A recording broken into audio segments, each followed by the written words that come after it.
Hello friends, welcome to Civil Academy ISPCS. Common sense is not very common. Likewise, common knowledge is also not very common. और कभी कभी इस general knowledge में हमें बहुत सारे कन्फ्यूजन्स और मिथ्स होते हैं। तो टाइम टू टाइम मैं आप लोगों के साथ कुछ ऐसी वीडियोस भी लाऊंगा जिनमें ये कॉमन जो हमारे मिस्टेक्स हैं और मिथ्स हैं उनको बस्ट करेंगे। तो पहला पॉइंट, अगर आपसे कोई पूछे कि स्पेस से सबसे पास लैंड मास कौन सा है, यानी ऐसा कोई लैंडमास जिससे स्पेस की दूरी सबसे कम हो, तो हो सकता है आप लोगों को जवाब माउंट एवरेस्ट हो, क्योंकि वो सबसे ऊंची लैंडमास है हमारे अर्थ पर। लेकिन इसका आंसर है चिम्बोराजो, और इसका एक ज्योग्राफिकल रीजन भी है, because Chimborazo is located at the equator and equator की तरफ से अर्थ बाहर की तरफ बल्ज्ड है, जिसकी वजह से चिम्बोराजो बनता है क्लोजेस्ट पॉइंट टू स्पेस।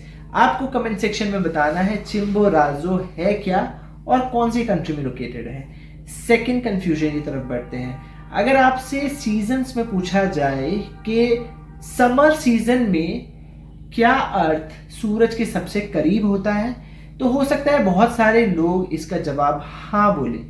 तो इसका जवाब बिल्कुल गलत है। जनवरी वो महीना है जिसमें सन और अर्थ का डिस्टेंस सबसे कम होता है। इसका रीजन आपको मिल जाएगा फिजिकल ज्योग्राफी क्लास 11th या 9th में।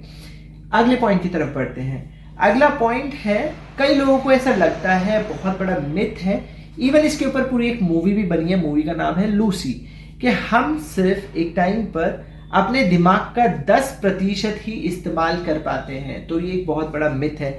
हमारा दिमाग 100% एक्टिव होता है, बट एक साथ सारे पार्ट्स एक्टिव नहीं होते।